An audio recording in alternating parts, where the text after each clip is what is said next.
Part 2.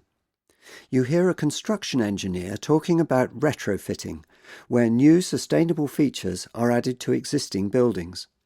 For questions 7 to 15, complete the sentences with a word or short phrase.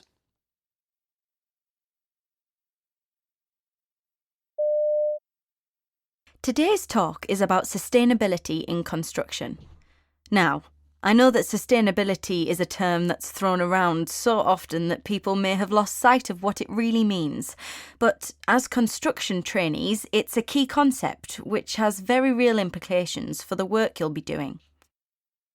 You're no doubt aware that all buildings are now designed in such a way that they fulfil at least a minimum level of sustainability.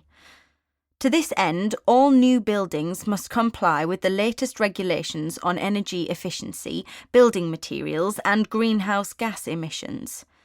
These may vary from country to country, and, of course, many people feel they don't go far enough. In fact, construction projects which go above and beyond in terms of their commitment to sustainability can apply for certificates awarded by an independent sustainable building organisation. Securing one of these awards is by no means easy, because they're considered to be the gold standard of sustainability. However, in our country, many people live and work in buildings dated back decades or even centuries. Unfortunately, when they were originally constructed, the concept of sustainability wasn't widely recognised. The main problem with many of these period buildings is that they waste considerable amounts of energy.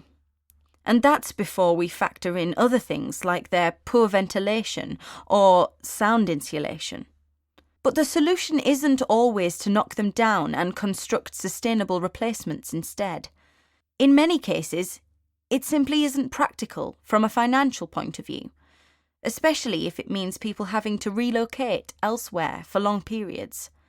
And for many people, the visual charm of period buildings makes it unthinkable that they should be replaced with modern alternatives.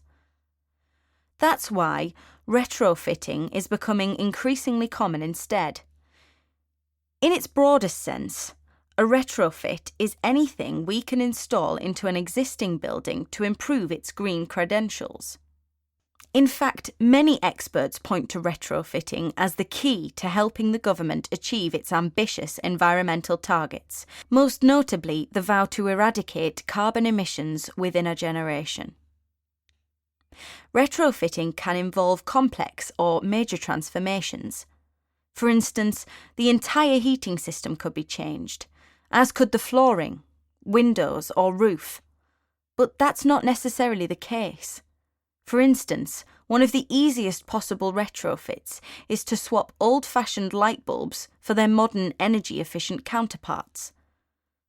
Another technique used to improve the energy efficiency of old housing stock is the installation of solar panels. As you know, solar technology has been around for a while. However, there used to be a reluctance to use this on buildings with traditional architecture. Presumably, this was because the original panels were so large that they would have looked out of place. However, as the technology has developed, solar panels have decreased in size, making them a more viable option. As the construction engineers of the future, I urge you to keep up with the latest developments in retrofitting.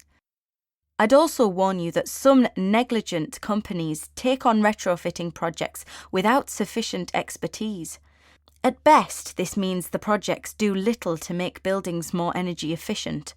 At worst, it can actually add excess moisture, causing structures to become damp, which, as you know, will cause a building to rot.